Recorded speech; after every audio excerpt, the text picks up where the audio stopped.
This is WWE superstar Drew McIntyre, and you're listening to the WWE Podcast.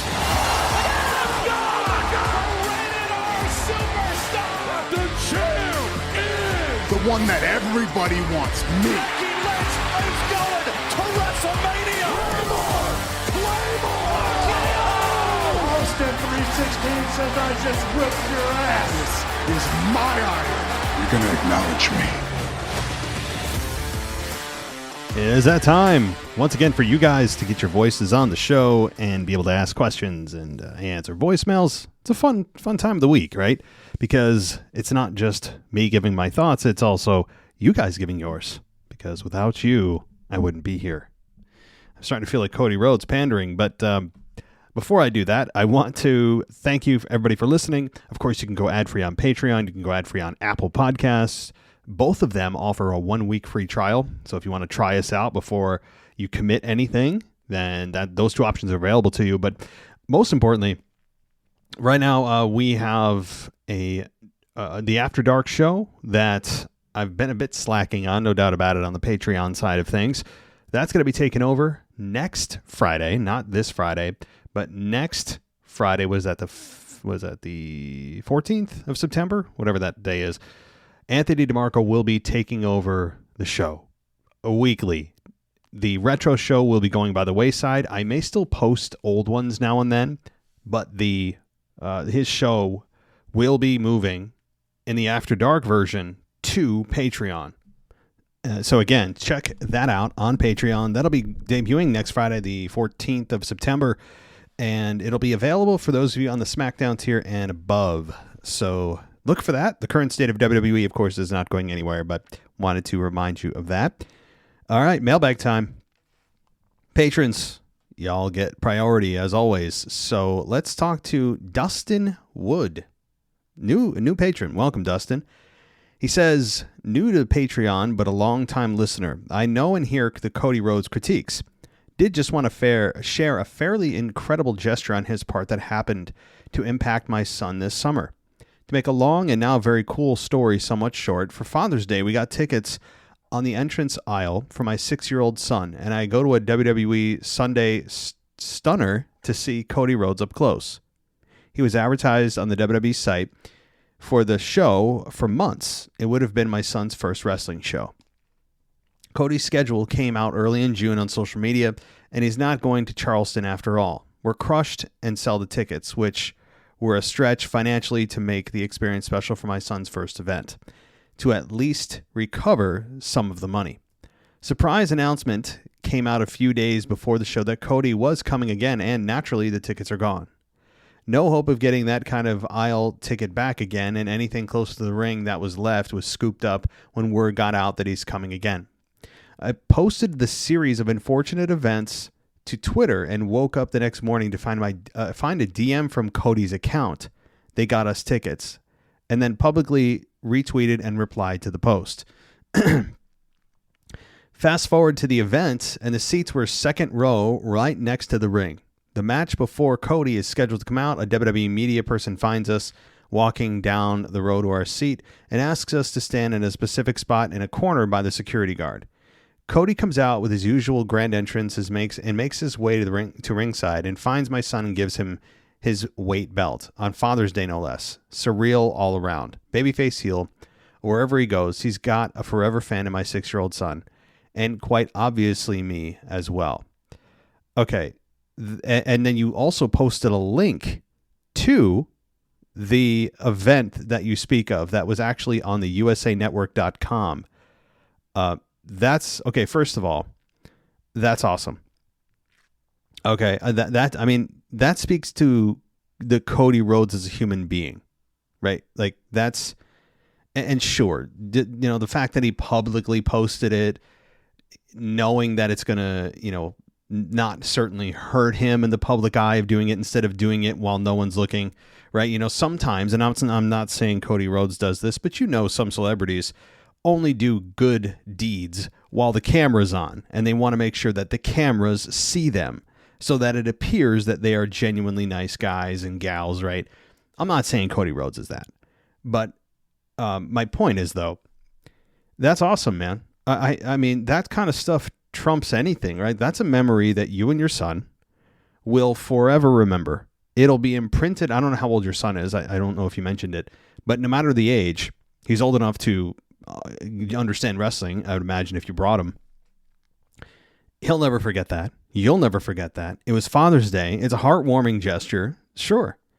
And again, does the press hurt that, hurt Cody? No. I mean, he got a whole article off of it, right? So the cynical version of myself wants to say, oh, well, part of it was, you were used by Cody to make him look good and oppressor.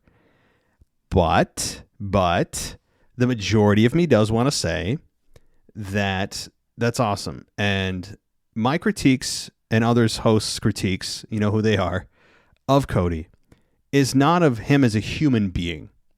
It's not him as a person outside of wrestling. Okay? It's very simply the babyface version. Again, what you experience is a real life, positive emotional event that you and your son will never forget. What I'm speaking to is the Fantasyland presentation of his good guy character.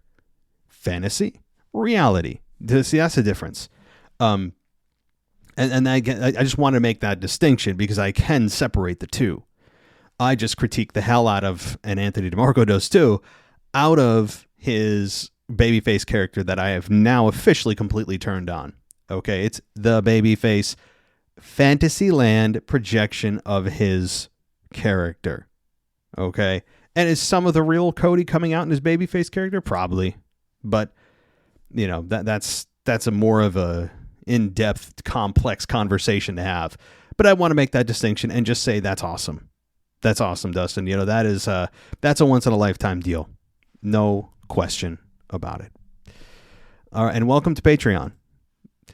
Okay, let's move on here, and we are now going to get to another patron of the show. That's Mr. Whisper in the Wind, and he says, "What's good, everybody? I actually wanted to talk about something that has been bothering me, and I think you will agree as we discussed this before. When can we get retaliation on Rhea? Before you get your panties in a bunch, hear me out. I know it's a new era and things have changed a lot since the 90s, but check out the match of Chyna versus Jeff Jarrett.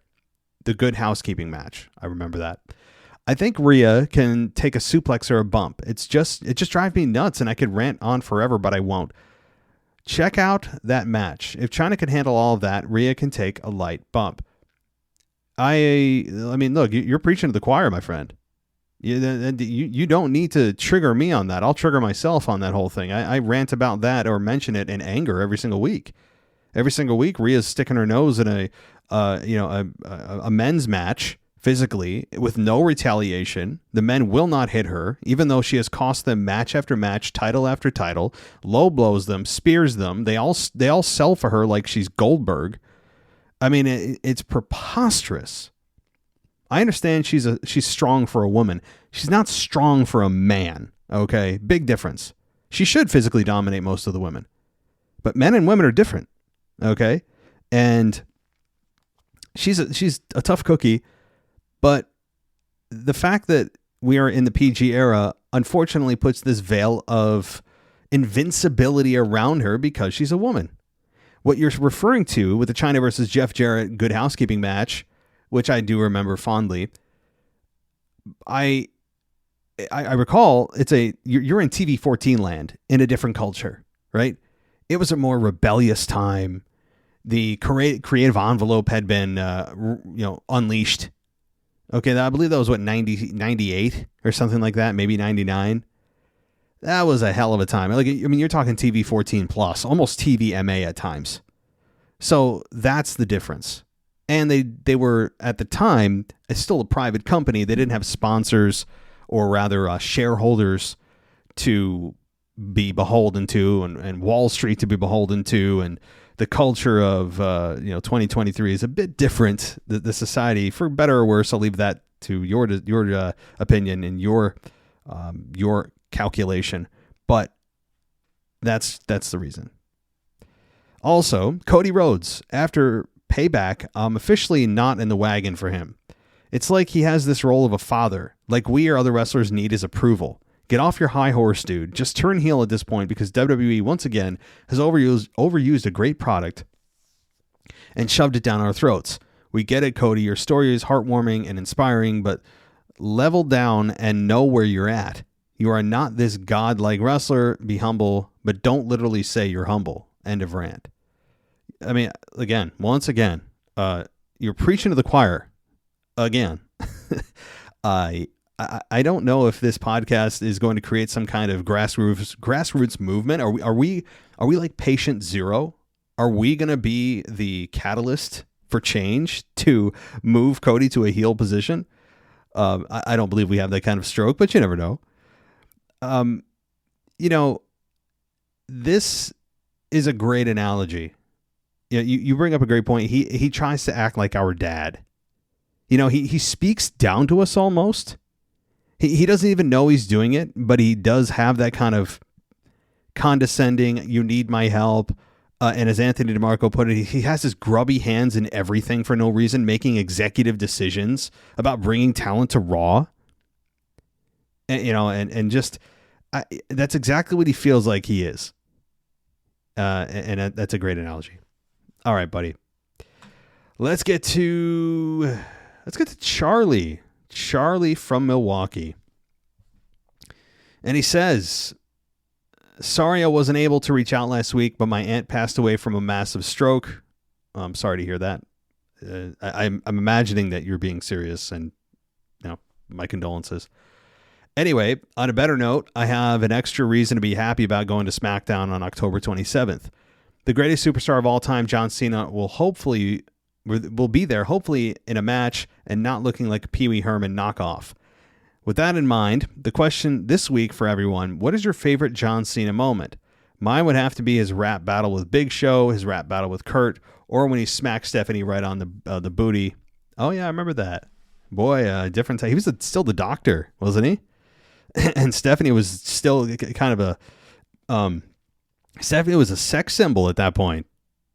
I mean, she was just wearing those super short skirts and push up, low cut tank tops. Oh, I remember that.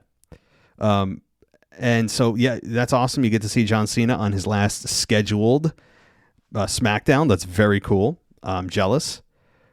And what's my favorite John Cena moment? As I pose the question to all the listeners here, that's tough. I mean, I was in New York City when he won his first U.S. title against the Big Show, so I remember that FU very well. I remember HBK John Cena WrestleMania 24, 23, somewhere around there. HBK John Cena put him on the map. I remember, obviously, John Cena Rock. This is in no particular order. These are just some of my fondest memories. And also, him completely burying Roman Reigns in 2017, 2018, before No Mercy. That was awesome. When Roman Reigns was still the big dog, he completely demolished him on the mic. It was brilliant. So, also, Matt, I know you're a giant Stone Cold fan. If you had to pick your favorite moment, what would it be? Mine is the Austin 316 promo from King of the Ring 96. I was lucky enough to attend with my dad. And for Anthony, since you're such a gigantic fan of The Rock, if you had to pick your favorite moment, what would that be? Mine would have to be, hands down, WrestleMania 18 against Hogan, which again, my dad and I were able to attend. As always, keep on keeping on, and go Pack go. I'm imagining you're saying the Packers, as NFL starts tomorrow night. So crazy how quick that happens. And then, by the way, before you turn around, it's week 10. That happens every year with the NFL. It's something. It's like we all enter this different time and space. It's week 1. You look forward to week 1, and you blink, and it's week 10, and you're like, whoa, we've only got like 6 weeks left, 7 weeks left, and then the playoffs. So NFL season flies by. So everyone enjoy it. Now, first of all, let me just say, Charlie, how the hell are you in attendance for all these awesome moments? Like iconic moments, not just these run-of-the-mill, oh, that was kind of a cool moment. No. The Austin 3-6 promo is one of the most famous promos in the history of professional wrestling, in any promotion, any era. And also, Hogan Rock, And 18, I mean, you talk about the crowd having an impact on a match. My God. Just brilliant. So you're in Toronto for that one. Now, what's my favorite Stone Cold moment? Boy. Okay, I'm going to cop out and do the same thing I did with John Cena because there's too many to just select one. It's like trying to select my favorite child, you know. But some of the really good ones that come to mind, when he stunned the entire McMahon family on the USA Homecoming in 2005, and Linda McMahon took the worst stunner of all time. That, of course, was trumped by Vince McMahon at WrestleMania 38, of course. I would say also the Zamboni, when he flipped everyone off and then just jumped off the Zamboni and attacked Vince. Classic stuff. I would say also when he stunned Stephanie McMahon on the build-up to the No Way Out 3 stages of hell with Triple H where they couldn't touch each other. That was very memorable. I remember when he stunned Stephanie that I was actually like jumping around my house yelling because Stephanie was such a good heel character and Austin was just, I mean, it was magic. So that really stands out. So, I mean, I could go on. But there's, you know, that's a heavy question, but a fun one. Thanks, Charlie. All right, let's continue with, let's see, do I have another? Yeah, I do. Let's get to Mr. DJ Kuzmo. Got to get to our patrons here. And he says, I bet you can't guess what he says. Let's take a guess. You guys are right. Hello, WWE and AEW podcast world. It's DJ Kuzmo back at it again on your Mailbag show. Here we go. The singles run of both Jimmy and Jay have begun. It's about time that Jay and Jimmy split from each other so they can hopefully go on a mid-card singles run to potentially become mid-card champions before next year's Rumble. Imagine, if you may, that Jimmy becomes new U.S. champion after he dethrones Ray and on Raw, Jay becomes the new Intercontinental champion after he dethrones the longest reigning Intercontinental champion, Gunther. But hold up, let's pump the brakes. Jimmy seems like he wants to rejoin what's left of the bloodline, even though Solo specifically told him, "You out the bloodline when we say you out the bloodline." Now to Jay, who officially joined Raw this past Monday, but it seems that Drew McIntyre still has some bad blood against Jay since his past battles with Roman and the bloodline last year. This could probably lead to a Drew heel turn after he finally snaps at Matt Riddle. I couldn't agree more. Every time I turn around, people are coming up with new theories or reasons why Drew should turn heel. There's a million. And all of them beneficial for Drew and his character.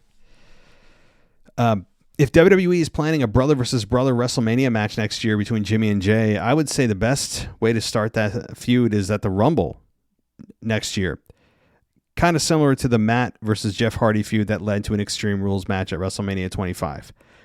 I understand the appeal of that. Oh my God, the Usos, first time ever having a match. I don't feel it. I don't like them fighting with one another. It's a match I don't want. That's me personally. If it happens, it's not going to be the worst thing in the world. You know, it's going to be a really good match. You know that, they'll lay it all in the ring. We know that. We know what kind of performers they are. They are A+. That's not the issue. The issue is I don't want to see their characters fight. I just don't. I don't have a vested interest in this. I know we're supposed to hate Jimmy, but I don't. And Jay's done a lot of bad stuff himself. I just don't. I want to see them as a tag team, or singles and not touching each other like they are now. So I don't know. Maybe they can change my tune with a nice build, but to me it feels like Matt and Jeff, where I just don't feel it. But also, not every tag team, by the way, that splits needs to have a feud. So there is that. But all right. Where am I at? One last thing to mention is that I like the potential of AJ Styles and the OC feuding with what's left of the bloodline. But interesting to see if there will finally be a Roman versus AJ championship match on SmackDown, since Roman hasn't been booked yet to be on the final 2 PLEs of the year with Fastlane and Survivor Series. DJ Kuzma signing off. And you have major news on the Super Spectacle for India. And we will get to that Veer Mahan report stat once we start the voicemails. All right. Yeah, so, AJ Styles, Roman Reigns, Sure, bring it on. You know, I mean, we've been talking about that for a while. I don't even care, as you said, if it's not on a pay-per-view. It doesn't have to be, or a PLE. It can be on SmackDown. I've been just kind of beaten down to submission of like, whatever. Put a championship match on SmackDown. Put a championship match on Raw. You know, which of course dilutes what it means to have a championship match. But it's still a big deal for AJ Styles, and might be his biggest match. The biggest match he has in what's left of his career. He has no chance of dethroning Roman, but it's still a fun program and somebody that he knows he can work with and will have a really good match with. So, yeah, I could see that happening. But what about Bobby Lashley? He put the WWE on notice, last week? And they seem to be a babyface group. I think Bobby Lashley and the Street Profits could be the ones to step up to the remainder of the bloodline. And Bobby versus Roman. I'm all for that too. All right. Let's see. Let's get to Rebecca. Let's get to Rebecca A. And she says, "Hope you're well. Here's my thought for this week. I hope the tag team of Theory and Waller is not a one-off. I told my boyfriend that they're a dream team a month or so ago. It keeps Theory from getting stale and Waller gets the rub. I really can't wait to hate these guys. In my view, the only thing that would make this better is if The Miz would join up and manage them. I would totally watch this. Yeah, that's a hell of a team. They, in our minds and on paper, it seems to work. Everything changes, of course, when you turn the red light on and actually try to execute. Sometimes there's chemistry, sometimes there's not. But this one I'm willing to explore. Because, let's face it, Theory needs a lot of help right now. Waller hasn't won a match since he got to the main roster. And The Miz, after he loses again, to LA Knight, and he will, he's going to need something to bring his character back up. And he can be the mouthpiece, but honestly, all three of them are really good at talking. So that would be a fun group. I like that idea. The only downside, if there is one, is that we have a plethora of heel groups right now in WWE. So there is that.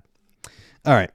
Also, what do you think is going to happen with Tiffany Stratton? I think she could be the next Trish, but I don't think she'll wear the t-shirt. No, I don't think she'll be the next Trish. You know, I don't, I'll be honest, I don't watch a lot of her work. You know, when she came onto the main, appeared on the main roster in the crowd and then confronted Becky Lynch backstage after her match with Trish at Payback, yeah, I started to look at some of her work. She seems like a very solid wrestler, solid promo. It's hard to say that she'll be the next anything. You know, to take a quote from Roman Reigns, you know, she doesn't want to be the next anything. She wants to be the one and only Tiffany Stratton. So there is that. But I know what you mean. You're talking about legacy, what she trailblazed, all that. But the thing is, for the women have pretty much done everything the men have done at this point. Is there anything left that the men have done and accomplished that the women haven't, outside of longevity, of course, of like number of times something's happened? But they've had a Hell in a Cell. They've done Royal Rumbles, multiple. They've done Money in the Bank ladder matches for specifically the women. The women have main evented Raws and SmackDowns and WrestleMania. Like, what have the women not done? And I don't want to hear, well, they need to introduce a new title. No. No. That's superficial stuff. Okay, that can be done at any time. And actually, I would advise against it. But I know I'm going completely not answering your question and answering a question I invented. But circling back, Tiffany Stratton, what's going to happen with her? I think right now, Becky Lynch, you know, at first glance, I want to say that Tiffany Stratton's going to beat Becky and Becky's going to go back to the main roster. But I think Becky could live at NXT for a couple of months. And after Rhea Ripley goes through her next set of opponents, that's when Becky shows up and confronts Rhea Ripley. Maybe as early as Survivor Series. But they could be saving it for later in the year in December, or more likely at the Rumble. And then, of course, you're talking WrestleMania. So it's going to be interesting to see. Does Becky actually dethrone Tiffany? Or does Tiffany beat Becky and then Becky just kind of hangs around to try to get revenge? And then once she gets a couple of shots in, wins a match, she goes back to the main roster. I don't know, but I really don't. I hate to kind of cop out, but those are my thoughts on possibilities. My next dream tag team rather, is Zoe and Shayna. I think when Shayna gave Zoe the respect of saying she gave her a better fight than Ronda ever did is a good foreshadowing of things to come. I don't think they'll feel babyface, but they'd make an interesting heel team. Oh, no question. I mean, you would imagine that with Zoe retaliating against Trish at Payback, that it instantly turned her babyface, but the actions that occurred on Raw would suggest the opposite, teaming with Shayna. So they split her from Trish, but then immediately kind of after like just a momentary babyface turn, they went right back to Shayna. So Shayna and Zoe, yeah.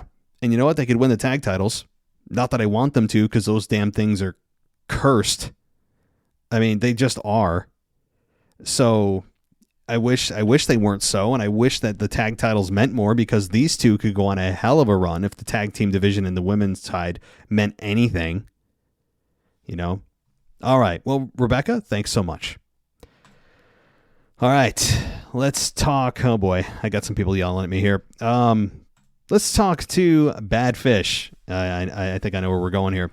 It's Bad Fish. I remembered to put the name in this time. I'm a rapper from Canada, and that's my handle. Okay. If anyone is interested, please hit me up on Instagram. Anyway, you asked how Canadians feel about Sammy and KO wearing the Penguins jersey.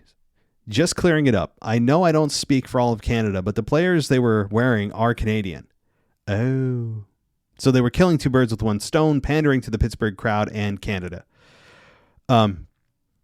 Well, that would be like, what if they wore a Montreal Canadiens jersey for two guys that are actually Americans? Does that exist, by the way? I don't know. But would Montreal boo them or cheer them? More than likely, they would still cheer for them. And even if they made the comparison of, they're Americans, they would just be like, well, no, I don't even really care. They are still fighting for my team and my city, or in this case, my province. So I know what you're saying, and that is the tie, the out for Kevin and Sammy, but it's all about the team, not about the individual and where they're from. I know, again, they tried to soften the blow and soften the betrayal. I get it. But that would be like saying, on any football team or any baseball team, well, so-and-so is actually from Boston, but they're on the New York Yankees now, so we're going to cheer them because they're from Boston, but boo them when they're a Yankee. It doesn't make sense. You see what I'm saying? Like, you cheer for the team over everything. That supersedes where the person's from, because if they perform for your team, you're happy. All right, I'm going deep into sports here. Let's move on. But I totally get it, and thank you for clarifying. My question is, who do you think Jimmy and Jay are going to feud with? I love that they're on separate shows, and the bloodline is getting a much-needed breather. Digging into the show, and keep up the great work. Thank you, buddy. And who is Jimmy going to feud with? I don't know. He's trying to right now work his way back into the bloodline. I think that's where he's going short term. And as far as Jay goes, I think right now Jey Uso is probably working with Grayson Waller in the short term. And of course he's going to beat him because Grayson Waller doesn't win a match ever. So there is that. And then if long term you could speculate on, Seth Rollins or, Cody Rhodes or Gunther for the Intercontinental Championship. How about that? All right, let's keep it going here. And let's talk to somebody that is not Bad Fish. That's King Scully. He's in the house.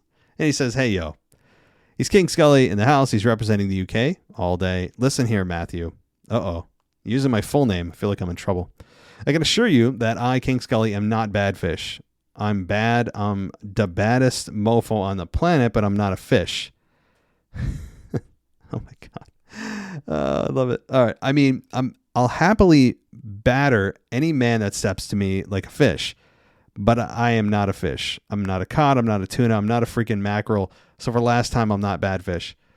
But wait, King Scully, are you really bad fish? I think you're really bad fish in disguise. I'm poking the bear. All right. Fun little promo here. All right, let's go. Anyways, let's talk about Cody Rhodes taking notice. It isn't difficult to open with something more simple, and I agree with you and Anthony. Cody drives me insane. But let's stay off him, because otherwise we'll go into a rant. Good call. Deep breaths.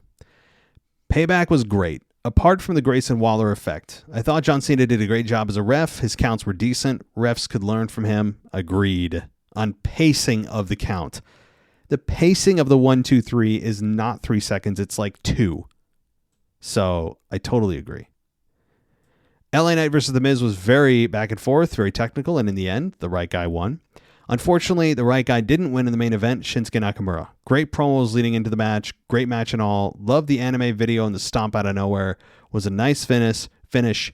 Shinsuke's eyes rolling in the back of his head sold it like a champ. I agree. As you can see, I've always been a fan of him. There's something about his character and the way he portrays his emotions I've always liked.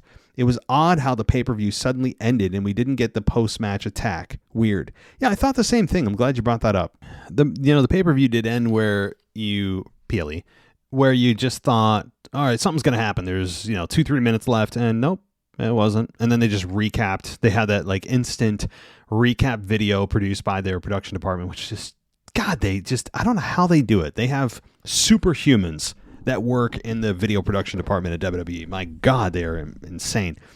But yeah, I'm with you on that. It was kind of an awkward ending, at least from the perspective of okay, what's going to happen here? Nothing. That's the answer. All right. Yeah, where am I at here? So, all rise for the Judgment Day. What a match that street fight was. My favorite match of the night. It was like going back to the Attitude Era. It was like when the Hardys fought the Dudleys in ENC. Dirty Dom is the man. I disagree with your take on the Rhea Ripley spear, though. I mean, she just came from nowhere, and Owens had just got up, and he went through the barriers, so I thought it was realistic enough. He was battered, bloodied, and did a swanton through the table, so I didn't mind the spot. It made sense to me. It wasn't like he was 100%. Well, here's the thing. I probably wouldn't have had such an issue with it if it wasn't this constant narrative that she can't be touched. No one can retaliate. If the WWE ever gets to a place where they decide, you know what, I don't care what sex you are, everyone has the right to self-defense, and you can't just hide behind, your sex. If you attack somebody, everyone's protected equally here under the law in real life, and it should be the same thing in WWE. But they will never do this because of the society we live in. Oh, it's TV PG. Sponsors will get mad at us.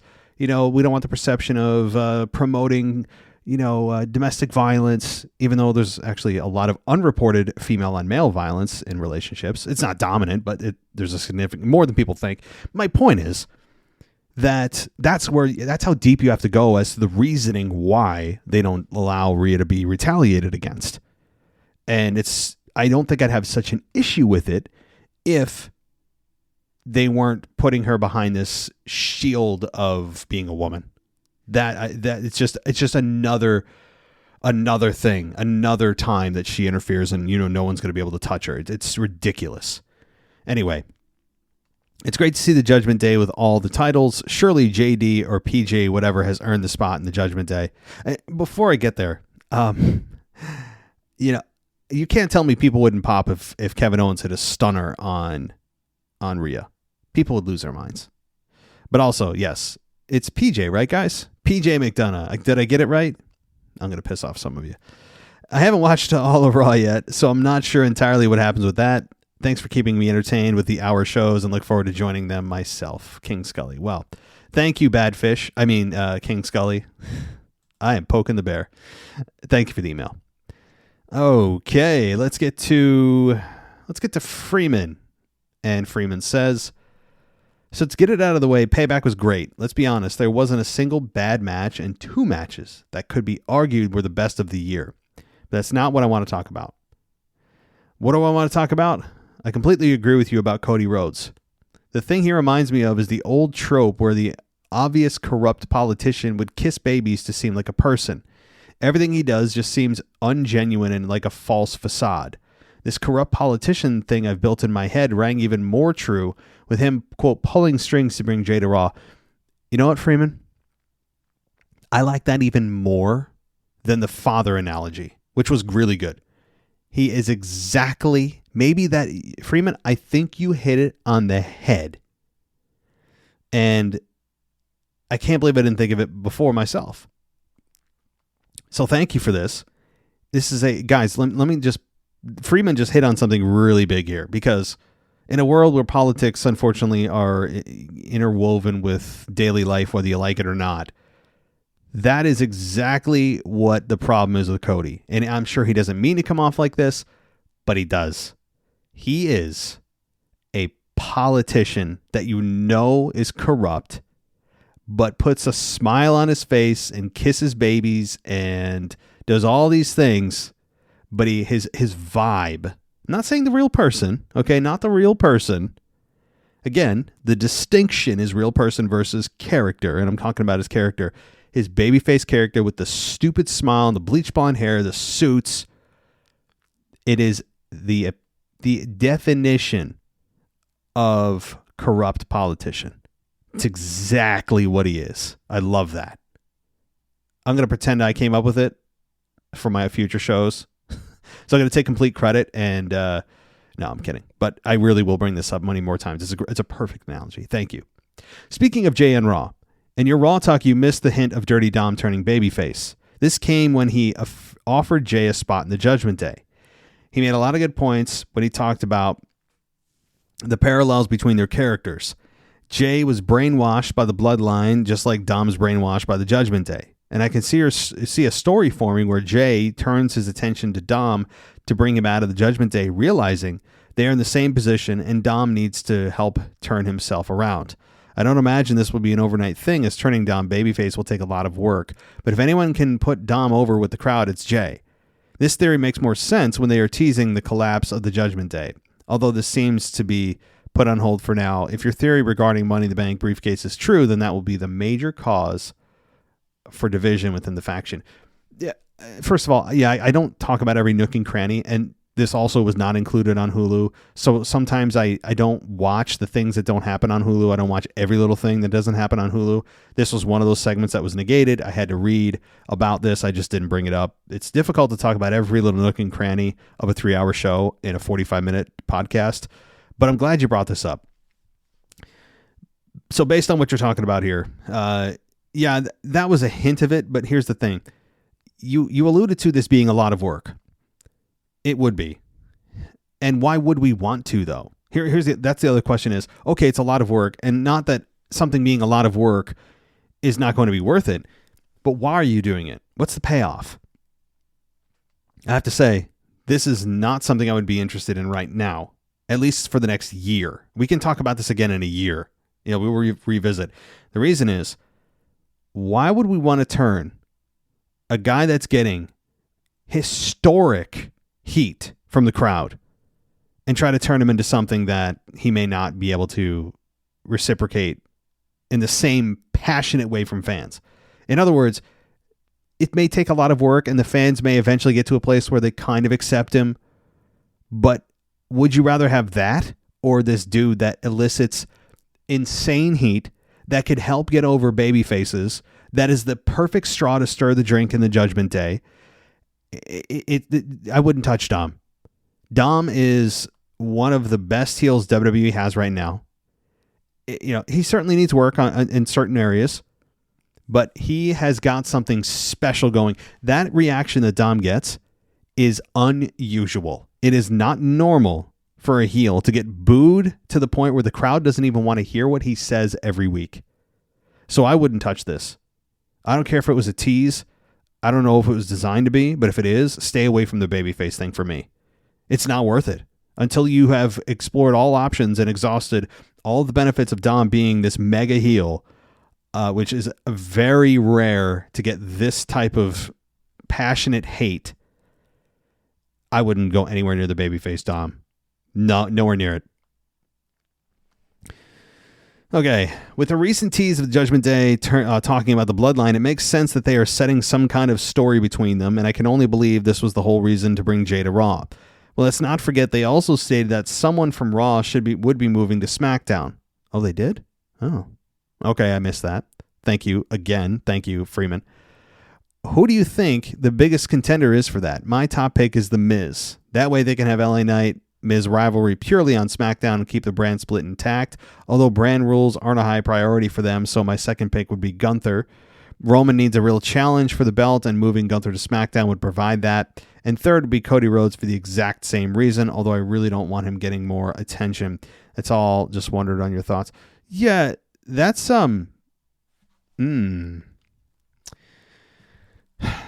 I missed that. So I'll take that at face value that they're going to do a reciprocal trade to SmackDown. If that's the case, Cody Rhodes could, in order to get to the Roman and Cody part 2, where Cody finishes the story. That, again, I don't want to see.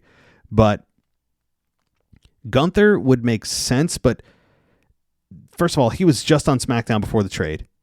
He has a great identity, and he's like one of the foundational pillars of Raw. And you'd also have to move the then U.S. champion to Raw. You know, you'd have to make an additional move to make up for that move. And then it becomes like, you know, another domino effect. So I would not do Gunther. I'd leave him alone. He's found a very nice home on Raw. Again, Jay coming to Raw. You could have Miz. Yeah, sure. I honestly don't care what The Miz does. I don't hate The Miz I respect his promo ability. I just, you know, after 20 years of The Miz, well, he's been since 2004, Mr. Hoorah coming from Real World. I still can't take him seriously. I can't. The Miz has been there for 20 years, and he's still the butt of every joke. He loses in nearly every program he's in. He hosts a talk show that no one wants to see anymore. There's just... I really don't care what The Miz does, honestly. So sure, bring him over to SmackDown. All right. Let's go here. So thank you, Freeman. Good stuff. I'll be stealing a lot of your material. All right. Where are we going? Oh, this is from Nick. He missed last week's mailbag. So let's just, I'll read it this week because you just missed the cutoff last week. But Nick W. says, I missed the deadline. Honestly, I wasn't sure if I was feeling enough to lay out a good email. Well, let's do it. I'm someone who never got the chance to see Bray or Terry Funk wrestle, but I attended the SmackDown show in Louisville with my mom, her first show, and we fell in love with the WWE universe for both of them. The tribute show was touching to us both. As I'm catching up on WWE history, what are the key matches or moments to watch to get a sense of who these wrestlers were, in your opinion? Oh, wow. Okay, so for Bray Wyatt, I would say, I mean, Firefly Funhouse, really like the beginning of the Firefly Funhouse, that's later, the second half of his career, I would watch that. But the introduction of the Wyatt family and the promos that Bray would cut with the light bulb above his head that seemed like they happen on a weekly basis really give you introspective into who he was as a character. As far as matches go, I mean, he had a match with The Undertaker at WrestleMania 31, I think it was. Wasn't the greatest match in the world, but it was a fantasy match at the time. And I believe he was actually working with a bad ankle. I think that match almost didn't happen. Bray Wyatt had a couple of crazy matches during the pandemic era. He had a swamp match. I think it was with Braun Strowman for the Universal title. And he had a Firefly Funhouse match with John Cena during the pandemic. If you want an acid trip, but you also enjoy breaking down what every part of that quote unquote, and I say match very loosely, means, that is a great place to go to. So, I mean, or you could just take the easy way and YouTube it and go, best moments of Bray Wyatt's career. I'm sure there's a ton of videos out there. As far as Terry Funk goes, To be totally fair, I was kind of after Terry Funk had wrapped up his career. He was at the very, very tail end of his career. He was actually coming in as Chainsaw Charlie to fight with Mick Foley, Cactus Jack. And I Googled, I'm going literally on Google on this because it's way better of a resource for Terry Funk, again, considering he was just before my time. Here are some suggestions for Terry Funk. I'll give you 3 or 4. The WCW Slamboree 1994, Showing Out with Tully Blanchard. ECW Barely Legal 1997. May 5th, 1993, Funk and Onita blow up the world. And let's give you one more. Another suggestion is the 2006 ECW One Night Stand. I don't remember Terry Funk in that, but apparently he had a one night stand, literally, in ECW in 2006. Very memorable pay-per-view for other reasons too. So there you go. All right. Anyway, the quality of wrestling and the hype from the crowd on SmackDown left a lot to be desired. I can confirm the crowd was as dead as it came across on TV during EO's title defense and that underwhelming tag team match. Hopefully my experience with WrestleMania, snagged some tickets. Oh, man, that's not fair. Is a lot better. I think if you're shelling out the money to go to WrestleMania, you're going to be cheering your head off. I know I will be. Yeah, I mean, you got to get your money's worth. Right? I know we need to give grace to SmackDown as the superstars and crowd were all in their feelings, so don't want to crap on it too hard. Just wasn't the same as the hype levels I had seen from recent SmackDowns. Well, I mean, what do you expect?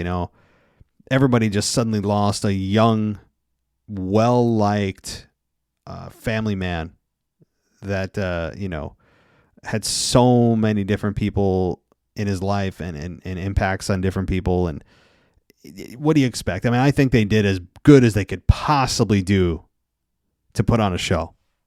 So, all right, Nick, thank you. We're almost done with email, guys. I think we got one more. Chandler says, let me talk to you. Sending this in while working, so let's pray I don't get fired. Yeah, guys, you got to be careful of that. I know a lot of you listen while you're working, and maybe some of your work places don't care if you have headphones in, so that's good. But why would Cody want to bring Jay into Monday Night Raw? In a kayfabe sense, you shouldn't want more competition for the top title. Isn't that what everyone's there for? Jay is one of the reasons that Cody didn't win the championship at Mania. Cody, please stop trying so hard. Well, to paraphrase from the previous emailer, Freeman, he's a politician. He's coming across as a politician. It's a bad look, but people continue to cheer for him because he's got cool music and a great entrance. Ugh.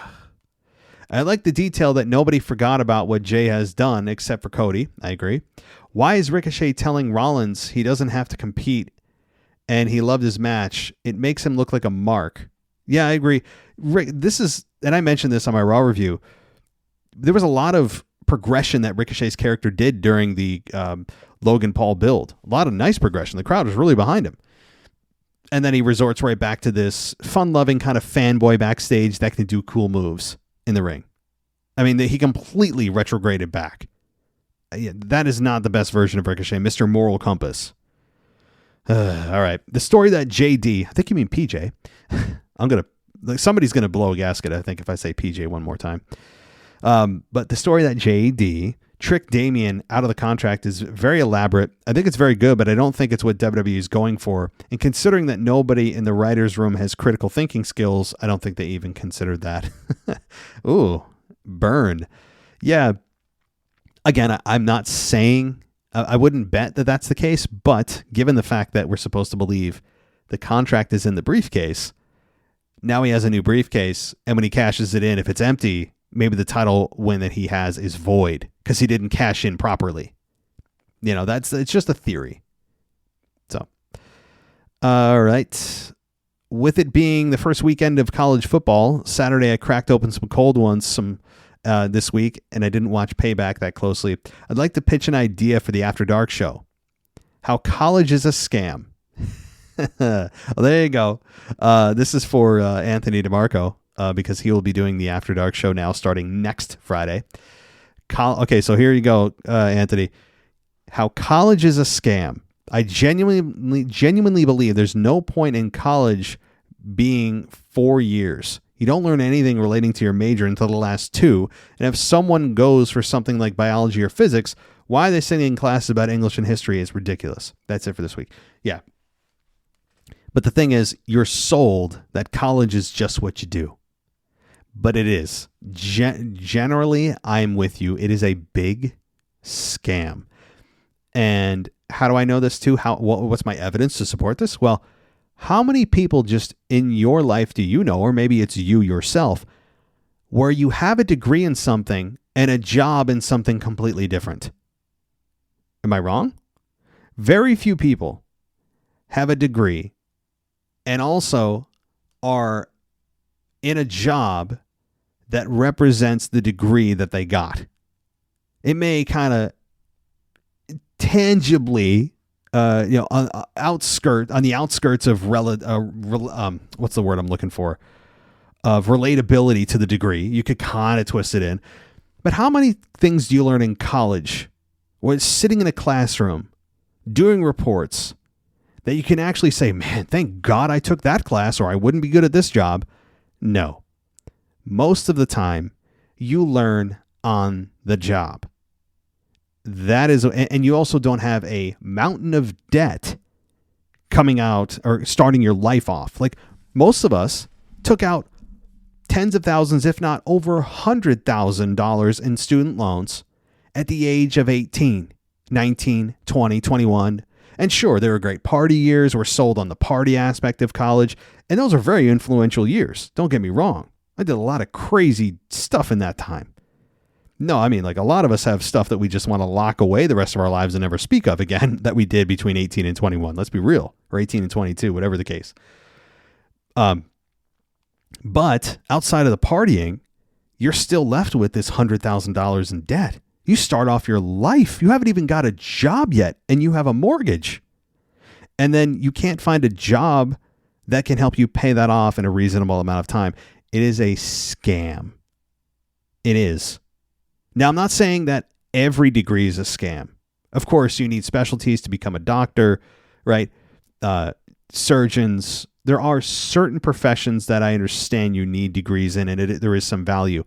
But the majority of us going into the jobs that we have, most of us, the degrees we get are not super helpful when we get to the actual job and start doing the work.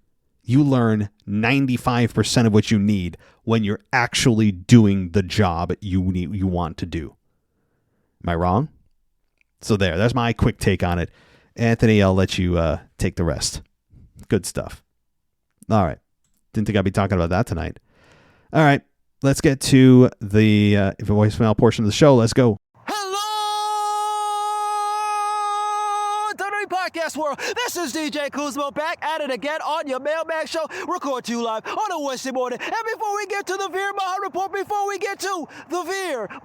Report, I gotta give a shout out to everybody that was down in the Discord chat, all of the new patrons. We welcome you to the WWE Unofficial Podcast family, and for all of the regulars, it was another awesome PLE this past Saturday for WWE Payback. They over-delivered once again, so shout out to everybody that had a great time as we made our predictions, reactions, and of course we cracked a lot of jokes with a lot of those gifs and a lot of those puns and all of the good stuff that we enjoyed while watching Payback last week Saturday. Now let's get to your favorite show to come in every single week on the Mailbag, and I'm talking about the Veer Maha Report. Now the Veer Maha Report is taking place this coming Friday, we have none other than my guys in this year of Veer Mahan, of Saga. They're going to be in a tag team match, but wait a minute.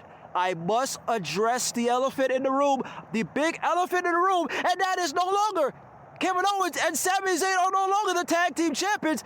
I'm a little bit ticked off that they made this title change right ahead of the Superstar Spectacle because they were booking it for 3 weeks. That my guys, the end of this year, were going to be going up against the tag team champions, but they're no longer the tag team champions of Kevin Owens and Sami Zayn. We have now Finn Balor and Damian Priest. I'm a little bit ticked off that the end of this year are not going up against the new tag team champions. We could have had a triple threat for the Undisputed Tag Team Champions at Superstar Spectacle, but hey, it's neither here nor there. I'm going to enjoy. I'm not going to get a chance to watch it because it's not going to be live, but I'm going to get a chance to see my guys, most likely on the highlights, going up against Kevin Owens and Sami Zayn in this main event. This coming Friday, September 8th, Superstar Spectacle down in Hyderabad, India. And of course, breaking news, John Cena and none other than Seth Rollins will be in a tag team match against Ludwig Kaiser and none other than Giovanni Vinci in another tag team match. So there should be some awesome matches going on this coming Friday.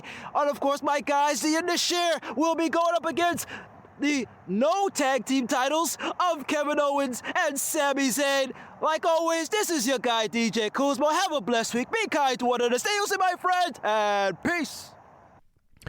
Hey, DJ. Yeah, I was looking up the card as you were talking just to confirm, what the Indus are actually doing at the Superstar Spectacle. And the match is still the same, but as you said, no titles, which tells me that they have an agenda of putting all the gold, or as much gold as they can, on Judgment Day, and it's a great heel move. It generates more heat for the group, but also it tells me that they probably had plans to have the Indus beat Kevin and Sami, but they didn't want to put the titles on the Indus yet. So I would imagine that this coming Saturday, that in the Superstar Spectacle, the Indus are still going to beat Kevin and Sami, but there's no harm, no foul because titles aren't on the line anymore. So. But it is very unusual for WWE to advertise something and then when it comes to delivering what's on the card, they reduce the match in value. Very rare do they do that. Where they advertise something, especially for multiple weeks, and then they still have the match, but now the titles aren't on the line, so it doesn't feel as important. That's not something that's normal for WWE. There must be some internal discussions about what the future plans are for Kevin and Sami and the Indus. They don't want them to win the titles yet, all this and that. But so they're probably going to still give the Indus the win, given they're in India, and they didn't want to put the titles on them yet. I would imagine that's where they're going, and the reasons why. But I agree, it is a bit frustrating. But also something very unusual for WWE. Usually if they cancel something, they will up the ante, or they'll put it again on at another time. And this is just something happened. But all right, thanks, DJ. And yes, Discord chat. I looked at some of it. You guys are hilarious. All right, next one. Hey, Matt, it's Brad in Florida.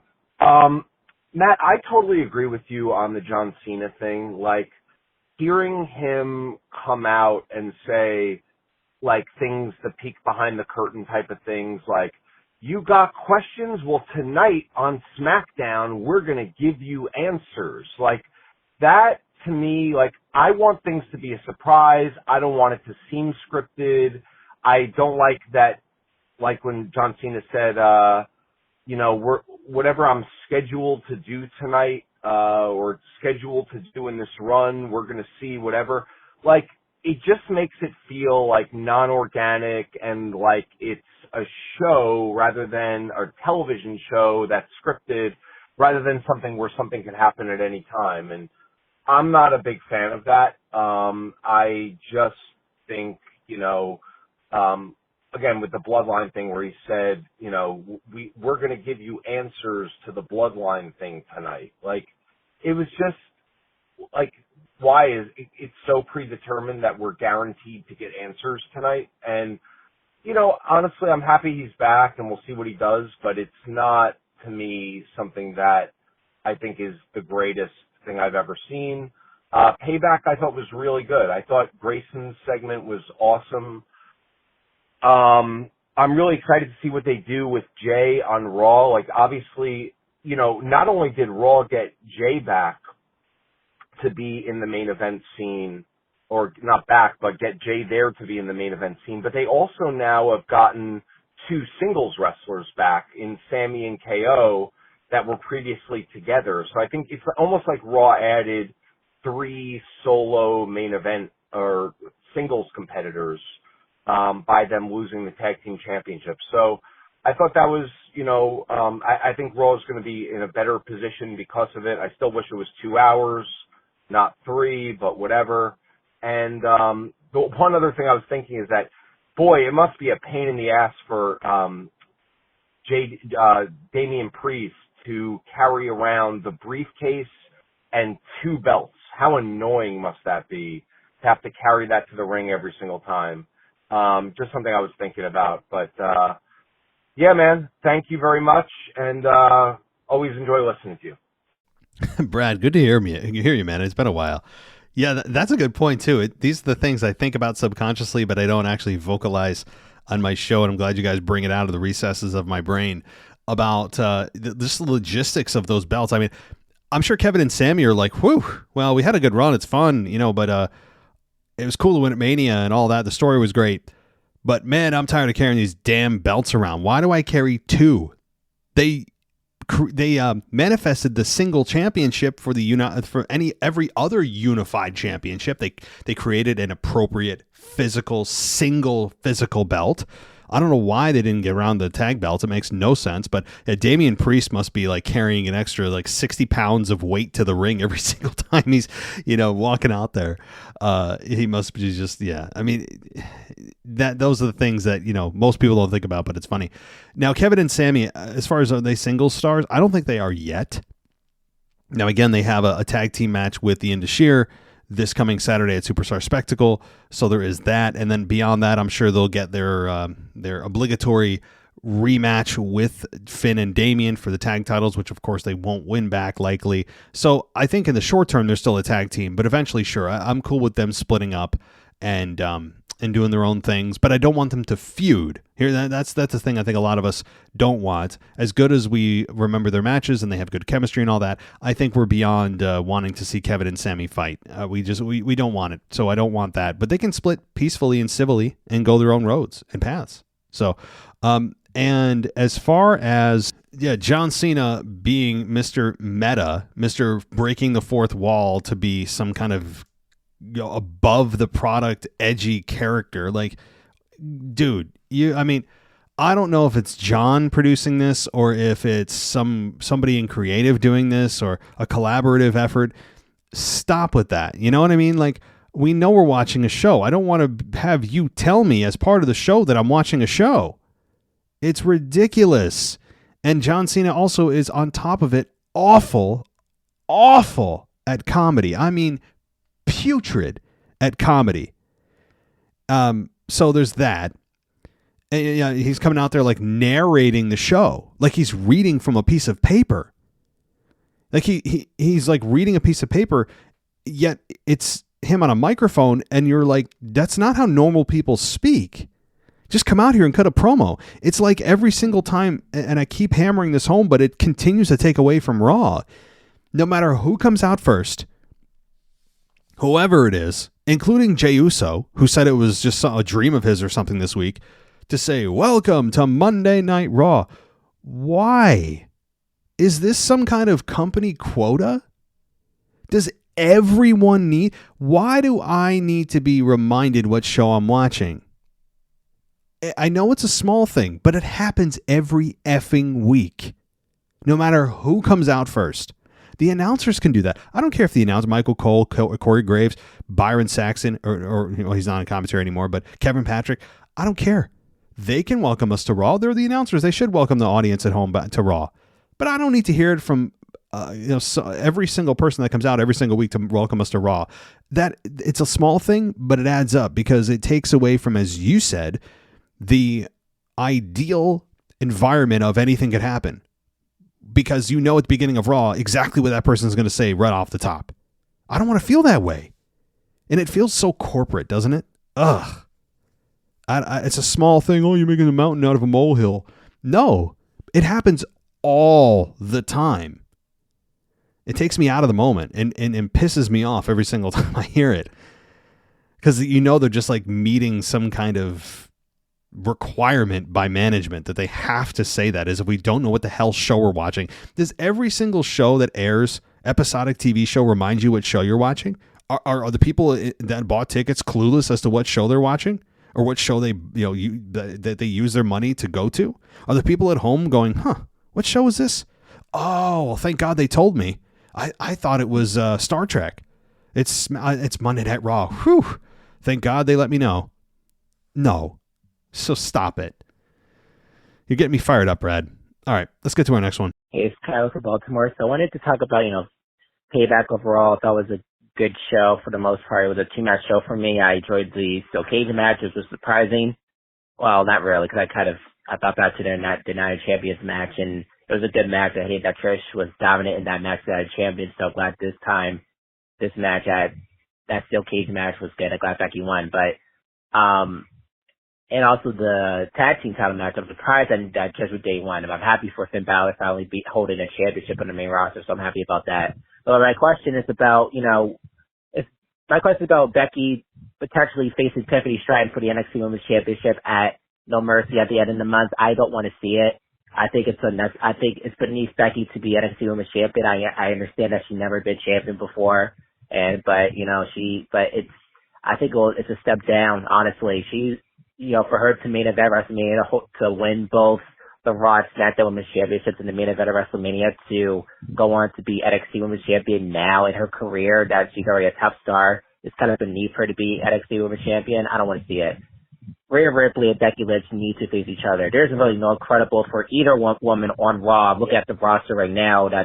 Who could be credible, I guess. Maybe Shayna, but I got to build her up to make her feel interesting like Shayna. But they tried Raquel, but Raquel needs to be more serious. But, the point is, there's no one else credible for Rhea Ripley or Becky Lynch beyond each other. So I think they just have to have them face each other right away. I don't think they can hold off. Either that or they have to bring up more women, because this idea of Becky going down to NXT to face Tiffany Stratton is just laughable. This is the Seth Rollins thing all over again. I didn't like it then for Seth. I don't like it now for Becky. It'll be worse if she loses, which she might. And I don't want to see it. She shouldn't be losing. So that's my quick thoughts on that. Overall, again, Payback was fine. The two-match show for me was the tag team match and the Steel Cage match were the highlights for me for Payback. But overall, those are my thoughts. Again, I'm glad that Balor and Priest are champions. Tree what they're going to do, but that's it. Thanks for a call. Bye. Hey, Kyle. So I hear your frustration about Becky going to NXT. It feels like it's beneath her. And I get that. You have Becky Lynch, who's main evented WrestleMania, and she goes to NXT. But here's the thing. NXT is, for all intents and purposes, an in-house breeding ground for the stars of tomorrow, right? We get that. But also, isn't it kind of out of respect for the brand that they return? Give back to the brand that gave to them, and also go to NXT to help build younger talent. I mean, the whole business is about building stars. That's it. I mean, it boils down that simply. And having Becky go back, sure, from a character perspective, it feels beneath her. But from a real life perspective, it's giving back to NXT. Now, it doesn't always need to be a one-way street of everything flowing from NXT up to the brand. We've seen Finn Balor go back and do wonders and come back to the main roster revived. We've seen Charlotte Flair in 2020 at WrestleMania 36, the silent WrestleMania, if you want to go back to that nightmare during the pandemic, beat Rhea Ripley for the NXT Women's Championship at WrestleMania 36, a year after she main evented WrestleMania 35 with Ronda and Becky. So I hear you. It feels like Becky should be facing Rhea. Absolutely. But I think that if you don't have a big time talent to work with Rhea, put her against somebody up and coming. Raquel is a nice fit for now, although she has no chance. I think she could go one more event, and they have this, I would imagine, their final championship match this coming Monday. But then she needs to move on to help build new talent. She can't be just constantly working with the men. So that's how I feel. So, all right, next voicemail. A couple more. Alex, the French guy here, your current European champion. So this week I will be talking about Raw. What a show! What a show! I mean, I clearly have the feeling that writing is a little bit different from last previous month. I really do. I really think that writing is different. That maybe some writers are different because every storyline is somehow compelling. This week on Raw, the classic Rollins versus Shinsuke Nakamura is really interesting. Nakamura, it's so crazy that this now we all see Nakamura as a clear-cut heel, a credible heel, where some years ago you could see it as a mid-carder. Even as a mid-carder, it wasn't interesting.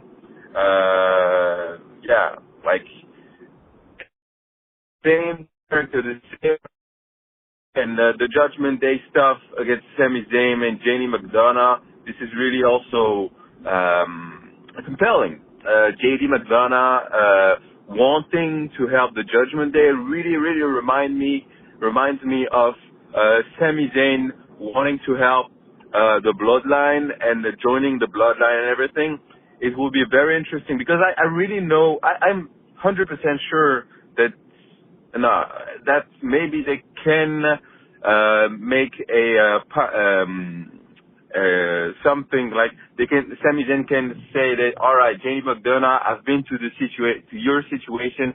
I know what it's like to be wanting to join the group. Very good storyline, very good stuff. That's just it for me this week. See you.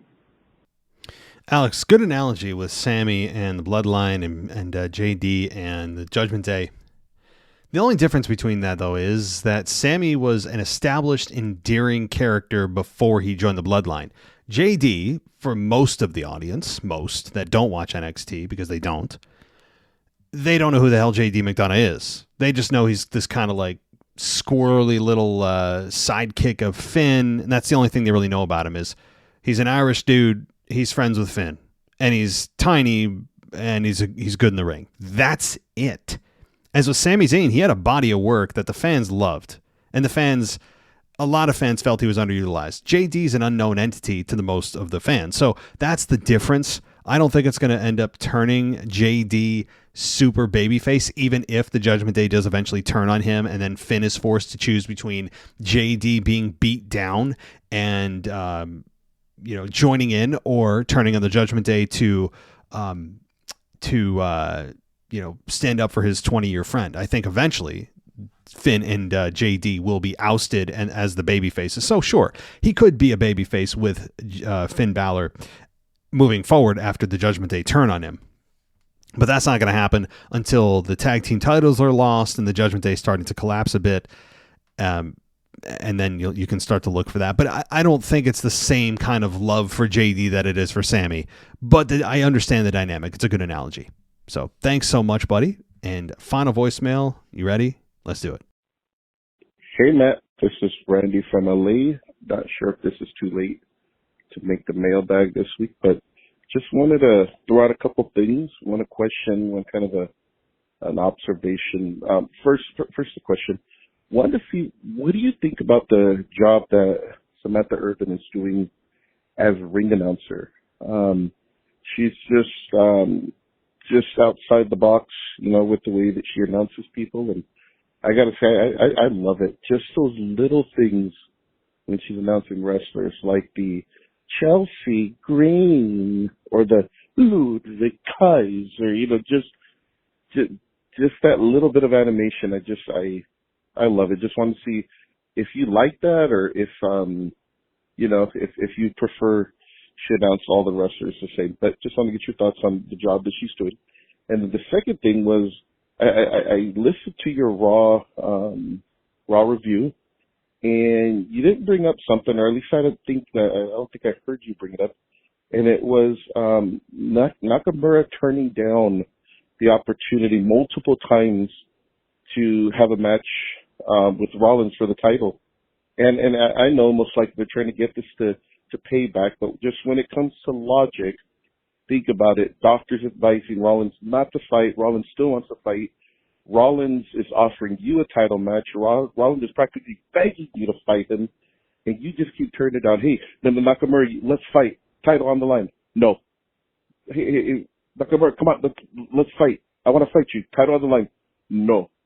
But you know what? Later on in the night, I'll fight Ricochet for nothing. Nothing's on the line. That's like being offered $1 million and then you settle for like $10.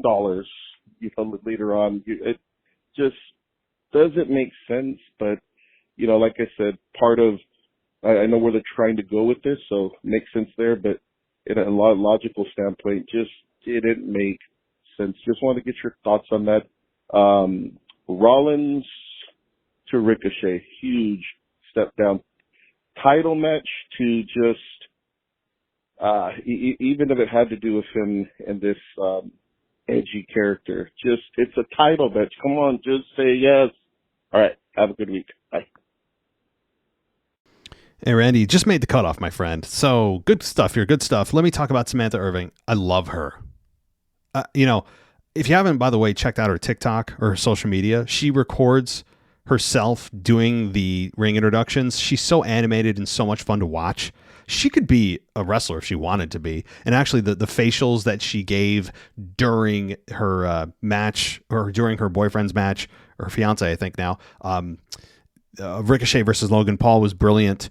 And the introductions she gives, I love the way she does it. She adds these little twists and flavors of her own. She's got such a strong voice. She's like the unsung hero. She's like the unsung hero of Raw in a weird way. She just adds to every entrance. She's so good. So good. I have nothing bad to say about Samantha Irving. She is a delight every time. She's like the female Tony Chimmel. Yeah, she's great. She's just brilliant. So as far as Nakamura, yeah, I was going to mention that, and I decided not to, with Nakamura turning down the title shot with Seth. I mean, Seth was basically saying, no, I'm giving you a title shot. Why? It is a weird dynamic where Shinsuke is like, no. I think what he could have added there was, on my time. He could have said those 3 words. And the announcers covered for this by saying, and especially Corey Graves, I think, said, well, Nakamura wants to do it on his time. Makes sense. Heels always pick and choose their times to fight. But it is weird where the person who's champion is like trying to force you to take this title opportunity when they're in a weakened state, and you're like, no. They just missed a little key phrase that was covered by Corey Graves, but Shinsuke could have easily, like I just said, on my time, Seth. Easy. Got it. Great. Now we know. You don't want to face him now. You want to pick your spot. But it is a weird thing to say over and over and over. But I mean, if that's the worst thing that's happening with this program that has been, other than that, utterly brilliant and overachieving, I mean, then we've really got nothing to complain about, right? So I've been enjoying the hell out of this, as many of us have. So it's been great. Absolutely great. So thank you, everybody, for listening. Thank you to our callers. Thank you to our emailers. I do appreciate all of your support. Go ad-free, guys. Ad-free is the way to go if you want to get rid of all the ads you heard throughout the show. Patreon.com/WWE podcast. Apple has a 7-day free trial for ad-free. WWEpodcast.com. You can go ad-free. And WWEpodcastshop.com if you want your merch. And if you want to support the show and you shop on Amazon, there's an Amazon link right on WWEpodcast.com. And what that does is just tell Amazon we sent you. So click on that Amazon link. It'll bring you right to Amazon, and it just gives us a kickback of whatever you buy. It's not like we add anything. It's an affiliate link is all it is. It's like, oh, Amazon recognizes that we sent you. Here, you get a little bit of whatever they buy. That's all it is. So it's a great way to kind of tip us if you do a lot of shopping on Amazon. I know my wife, my wife is essentially paying for the podcast. Let me just tell you that. But anyway, I got to go, guys. I got to go watch my Bigfoot show, to be totally honest. So there it is. Thanks, everybody, for listening. As always, take care. I'll talk to you next time. Thanks for listening to the WWE Podcast. Don't forget to subscribe on your favorite podcast app so you don't miss a show, or head to WWEpodcast.com. And for all of these shows ad-free, head over to patreon.com/WWE Podcast. Until then, we'll see you next time.